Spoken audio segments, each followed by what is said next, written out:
You were the person who showed up when others didn't. You were patient when you had every right to walk away. You gave people second chances, sometimes third and fourth chances, chances they never even asked for, chances they definitely didn't deserve. And what did you get in return? You got disrespected. You got ignored. You got walked over like a doormat somebody forgot to flip. You got taken for granted so many times that it started to feel normal. And maybe, just maybe, you started to wonder if something was wrong with you. Let me stop you right there. Nothing is wrong with you. But something is wrong with the way you've been using kindness. Here's the truth that most people spend their whole lives refusing to admit. Kindness without limits, without boundaries, without protection, becomes a liability. Not because kindness itself is weak. Kindness is one of the most powerful forces a human being can carry. But the moment people mistake your kindness for weakness, that's the moment you start losing. In relationships, in life. Niccolò Machiavelli, the Italian philosopher, political strategist, and one of the most misunderstood thinkers in history, understood something about human nature that most modern people flat out refuse to accept. People do not always respond to goodness with goodness. They respond to signals. And when your signal is, "I will always be kind no matter how you treat me," the signal they receive is, "This person has no limits." And people without limits get exploited. Every single time. I'm not saying become cold. I'm not saying become cruel. I'm not telling you to stop caring about people or to turn into some kind of emotionless robot who moves through life with zero warmth. What I am saying is this. If your kindness is costing you your respect, your peace, your authority, your mental health, or your sense of self, then it's not kindness anymore. It's self-destruction with a smile on its face. So what do you replace it with? Not anger. Anger makes you reactive. Reactive people are easy to manipulate, not revenge. Revenge keeps you tied to the people who hurt you. You replace unprotected kindness with something far more powerful, something Machiavelli would recognize, something that commands respect without begging for it. And in this video, I'm going to break it down, step by step, so that by the time you reach the end, you will never give your kindness away carelessly again. Now, I want you to drop this affirmation in the comments. My kindness has limits. Let's get into it. Number 1, stop assuming everyone thinks like you. You are a kind person, and because you are a kind person, you look at other people and assume, at some deep subconscious level, that they operate the same way you do. You think, if I treat this person well, they'll treat me well back. You think, if I give them loyalty, they'll give me loyalty.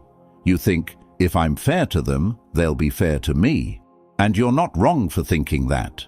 That's called having integrity. That's called living by a code. That's actually beautiful. But here's where it becomes dangerous. You start projecting those values onto people who don't have them. You give someone the benefit of the doubt because you would never intentionally hurt someone. You make excuses for their behavior because you know what it feels like to have a bad day, to mess up, to need grace. But not everyone is operating from your framework. Machiavelli wrote in The Prince that a leader, or anyone who wants to maintain power and respect, must understand human nature as it actually is, not as we wish it to be. He didn't say people are all bad, but he said that many people, when given the opportunity to gain an advantage, will take it, even over someone who has been nothing but good to them. This is not cynicism. This is clarity. Think about the people in your life who have disappointed you, not the ones who made honest mistakes. Everyone does that. I'm talking about the ones who repeatedly let you down, who took more than they gave, who smiled to your face and talked behind your back, who leaned on your support but were never there when you needed theirs. Were they cartoon villains? Probably not. Were they consciously evil? Maybe not. but they were operating from a completely different internal rulebook than you were. And because you kept assuming their rulebook looked like yours, kept giving them the same chances you'd want, they kept taking advantage of it. The first shift is this: see people as they are, not as you are, not as you hope they'll be, not as they were on their best day 3 years ago. Watch the patterns. Watch the behavior over time. Watch what people do when it costs them something to do right by you. That's who they really are. And once you see that clearly, once you stop overlaying your values onto people who don't share them, you stop being surprised, you stop being hurt, you start making smarter decisions about who gets your energy. Clarity is not cruelty. Clarity is protection. Drop this affirmation in the comments. I see people clearly. Number 2, understand that tolerance teaches disrespect. This one is going to hit some of you hard, but I need you to hear it. Every single time you let something slide, every time someone crosses a line and you say nothing, do nothing, change nothing, you're sending them a message. And the message is, this is acceptable. Let's be honest. Most of us don't set clear limits because we don't want to seem difficult. We don't want to cause conflict. We tell ourselves we're being the bigger person. We tell ourselves we're practicing patience. We tell ourselves that if we just stay calm and keep showing up with love, eventually they'll figure it out and do better. But here's the brutal reality. Most people don't guess your limits. They learn them. They learn them by testing them. And if every test comes back with no consequence, if they push and you don't push back, if they take and you keep giving, they don't feel guilty. They feel comfortable. Comfortable taking from you. Comfortable disrespecting you. Comfortable treating you like an option when you've been treating them like a priority. Machiavelli was very clear on this. A ruler who is seen as someone who can be pushed around will eventually be pushed out.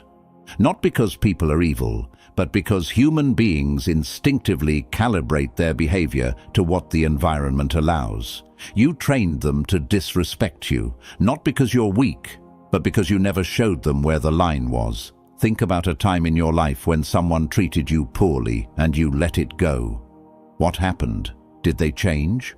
Or did they do it again, maybe even bigger the next time, because they learned there were no consequences? I know you know the answer. This doesn't mean you become aggressive. It doesn't mean you blow up every time someone does something you don't like. It means you start responding to disrespect instead of absorbing it. The moment you stop tolerating what's unacceptable is the moment people stop doing unacceptable things around you. Your silence hasn't been keeping the peace. It's been costing you respect, one silent moment at a time. I want you to drop this affirmation in the comments. I enforce my standards. Number 3, silence isn't always strength. You've probably been told at some point in your life that the mature thing to do is stay quiet, rise above it, be the bigger person. Don't give them the reaction they're looking for, and there's some truth to that. Reacting emotionally to every little thing does make you look unstable. Letting petty people pull you into petty situations does drain your energy. But here's what nobody tells you. Staying silent out of avoidance is not strength. It's fear dressed up in wisdom's clothing. There's a difference between choosing silence from a place of power, knowing something doesn't deserve your response, and choosing silence because you're afraid of conflict, afraid of being disliked, afraid of making things uncomfortable. The first kind of silence is commanding. The second kind of silence is enabling. When you go quiet because you genuinely don't care, because the situation is beneath you, because your energy is better spent elsewhere, that silence speaks. People feel it. It has weight. But when you go quiet because you're hoping the problem goes away on its own, that silence doesn't speak. That silence screams, please don't push me any further. And some people hear that and push harder. Machiavelli understood that unchecked behavior grows. The longer a problem is ignored, the more embedded it becomes, the harder it is to address later. He wrote that the wise ruler handles conflicts early while they're still manageable, because what starts small, if tolerated, becomes something that can't be contained. What you don't confront, you invite more of. That person who keeps making small digs at your character in group settings. If you never address it, it escalates. That co-worker who keeps taking credit for your work. If you never push back, it becomes a pattern. That friend who only calls when they need something? If you keep answering with the same warmth, they'll keep calling the same way. This doesn't mean you start picking fights. It means you start speaking up, calmly, clearly, without apology, when something is genuinely wrong. Real maturity isn't the ability to suffer in silence. Real maturity is the ability to address problems without losing your composure. Say what needs to be said. Say it once. Say it clearly. And then let the other person decide how they want to respond. That's strength. That's not anger. That's just the refusal to participate in your own disrespect. Drop this affirmation in the comments. I speak my truth. Number 4, replace kindness with strategic detachment. Now we get to the core shift, the one Machiavelli would probably call the most important. I want you to replace unprotected kindness with strategic detachment. Let me be very clear about what that means, because people hear detachment and immediately think it means becoming cold, emotionally unavailable, shutting people out, becoming one of those people who never shows vulnerability, never connects, never lets anyone in. That's not what I'm talking about. Strategic detachment means you stop investing emotionally in people and situations that consistently drain you and give nothing back. It means you manage your availability, you manage your energy. You stop making yourself perpetually accessible to people who don't value the access. Here's what it looks like in practice. Less availability. You stop always being there. You stop answering every text within seconds. You stop rearranging your schedule for people who wouldn't rearrange theirs for you. Not because you're playing games, but because your time and attention are genuinely valuable, and you start treating them that way. Less explanation. You stop over-justifying yourself. You stop explaining why you can't make it, why you said no, why you need space. No is a complete sentence. You don't owe a paragraph to someone who hasn't earned your emotional labor. Less emotional investment. This one's the hardest. It means you stop caring so deeply about how certain people perceive you, especially people who have repeatedly shown they don't have your best interests at heart. You stop losing sleep over whether they're upset with you. You stop bending yourself out of shape to manage their emotions. You don't chase respect. You withdraw access. And here's something profound that Machiavelli knew about human psychology. People want what they can't easily have, not out of pettiness, but because perceived value is tied to scarcity. When you were available all the time, when you were always there, always ready, always accommodating, you signaled low value. Not because you were low value, but because you were behaving like someone with no other options. When you become less available, something shifts. People who were taking you for granted start to notice. They start to reach out differently. They start to treat what they do get from you with more care. Strategic detachment is not punishment. It's recalibration. You are redirecting your energy toward people and things that deserve it, and withdrawing it from those who don't. Number 5, control your reactions, not your image.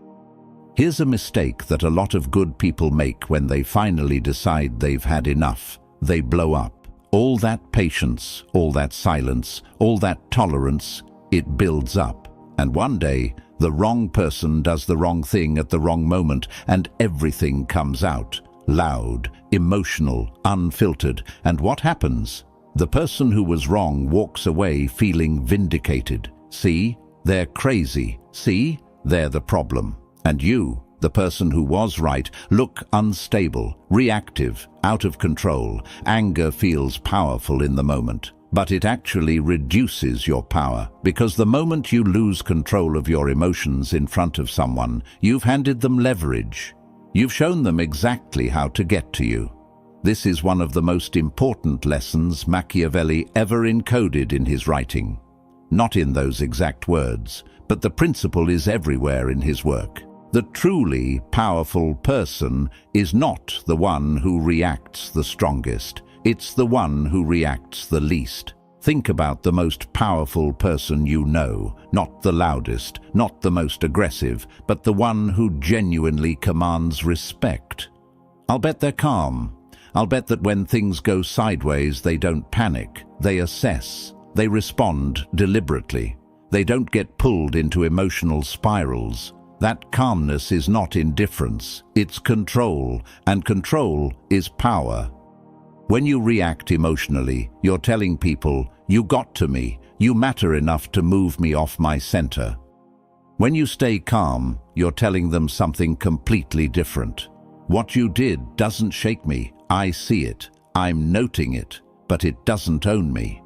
The same principle applies to over-explaining and defending yourself. When someone accuses you of something unfair and you launch into a long defense, breaking down every detail, explaining your intentions, desperate for them to understand, what are you actually signaling?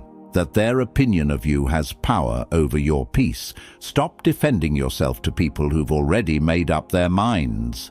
Stop over-explaining to people who are looking for a reaction, not a reason. Respond when it's necessary and useful. Don't respond when it's emotional and desperate. Calm is the new power. Master it. Now, I want you to drop this affirmation in the comments. Calm is my power. Number 6. Use silence as a signal, not an escape.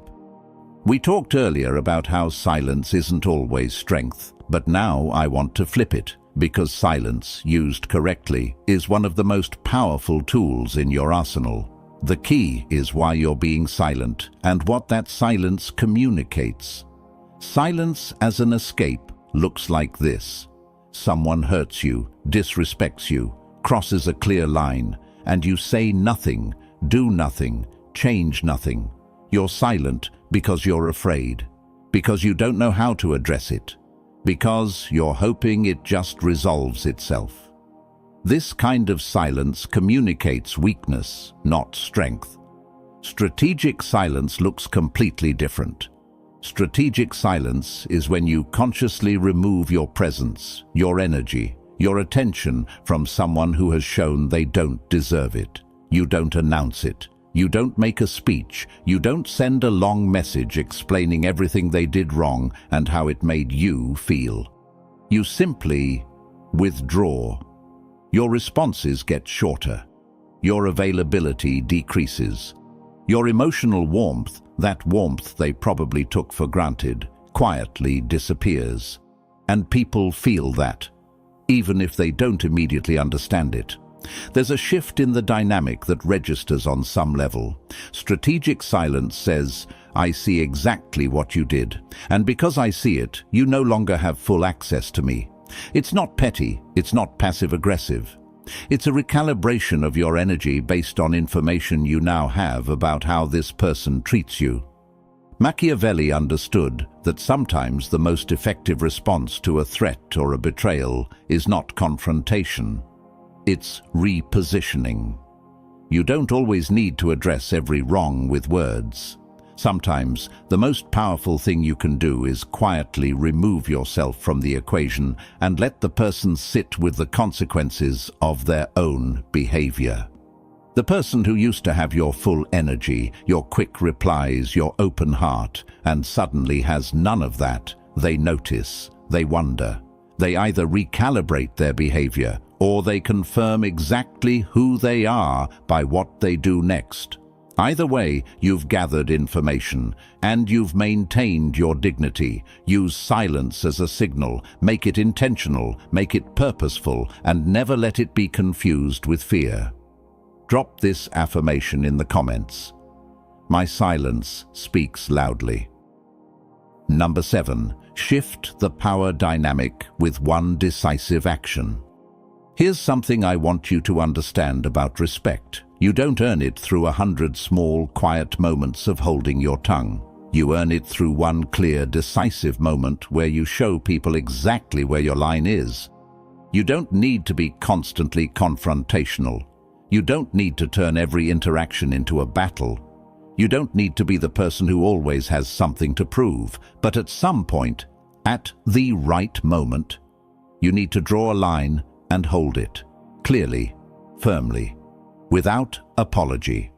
That one moment can completely reset the entire dynamic.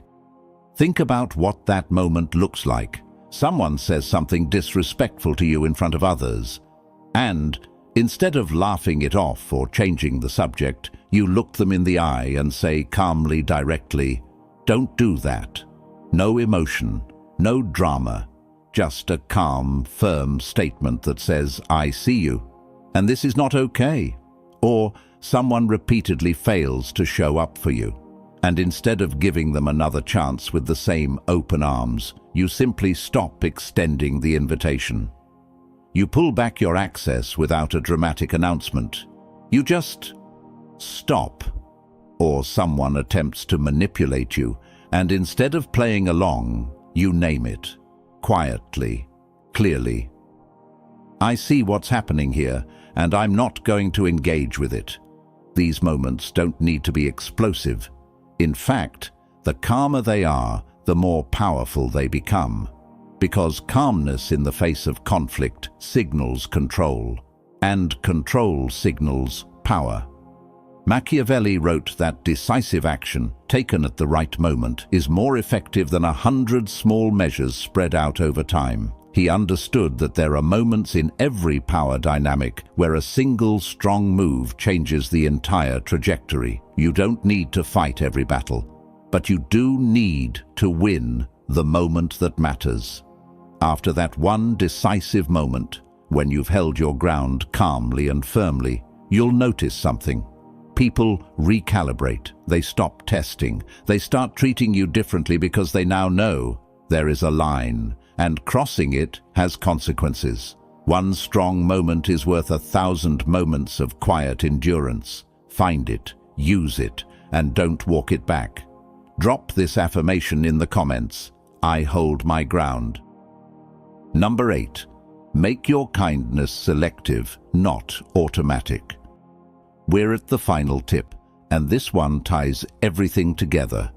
You have been giving your kindness like it costs you nothing, like it's unlimited, like everyone who crosses your path is automatically entitled to your warmth, your generosity, your time, your emotional energy, your patience, your grace.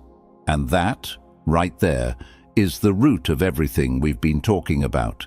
Here's the shift you need to make.